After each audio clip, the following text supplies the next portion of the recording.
pumapayag ako. Makikipaghiwalay na ako sa kanya. Kung ganon, magkano bang ibabayad ko sa'yo? Pwede bang tuparin mo ang pangako mo at makipag-break ka sa kanya? Bago ako sumagot sa pagpo-propose niya, meron muna akong kailangan gawin.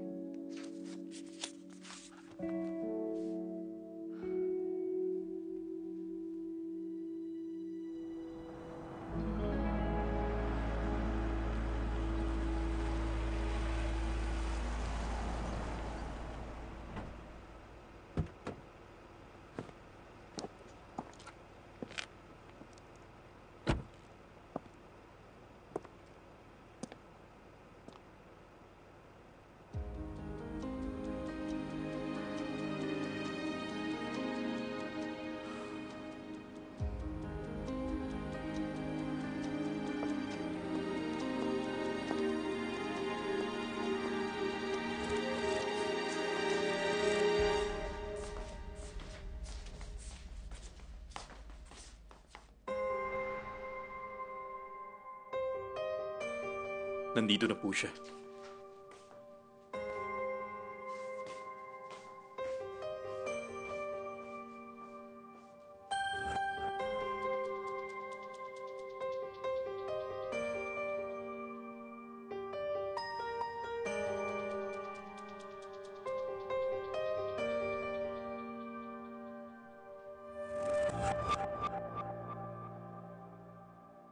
Sorry po kung tinawagan ko kayo bigla.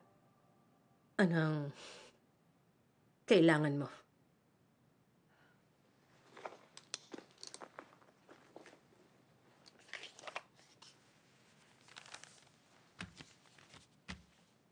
Pumunta ako para ibalik sa inyong pera. Gusto ko rin po sana na makita kayo ng personal at makapag-sorry.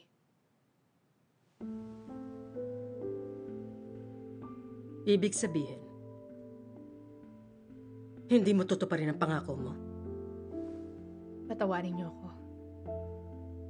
Akala ko magagawa akong makipag-break sa kanya.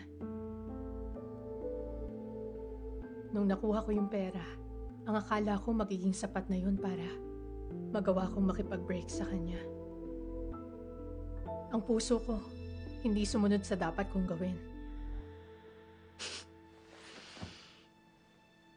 Tinatanong mo ba kung papayag ako magpakasal kayo? Wala akong kahit anong mapapala. Alam kong hindi ako karapat-dapat para sa inyo, pero tingin ko, mali ka ng pagkakaintindi. Ang totoong dahilan kaya nag-abala pa akong kausapin ka, dahil alam kong nakikita mo ang realidad. Ngayon, hindi na masasayang ang oras ko.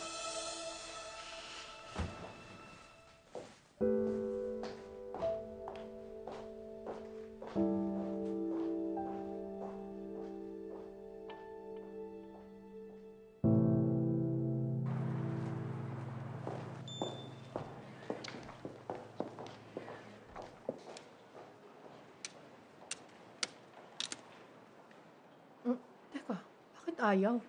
May problema ba? Taga-marketing team 1 ako. Bigla na lang ayaw mag-scan itong badge ko. Sandali lang. Pakicheck nga ito.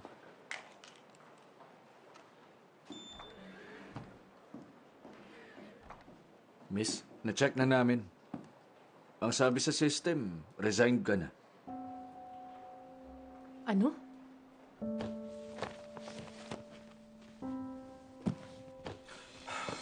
Sandali, Misa. Sabi mo, balak mo palang mag-resign. Bakit bigla ka nag-resign ngayon? Bakit? Nahihiya ka bang makita kami dahil sa nalaman namin? Ha? Alam na naming nagkabalikan na kayo ni Director, so napansin lang din namin. Alam naman namin yun, pero hindi mo kailangan mahiya sa amin. Kung yan ang dahilan kaya ka magre-resign sa kumpanya, pwede namang magpanggap kaming walang alam, magstay ka lang. Magstay ka lang rito, please. Hindi sa ganoon. Aalis din ako pagkatapos ng projects ko.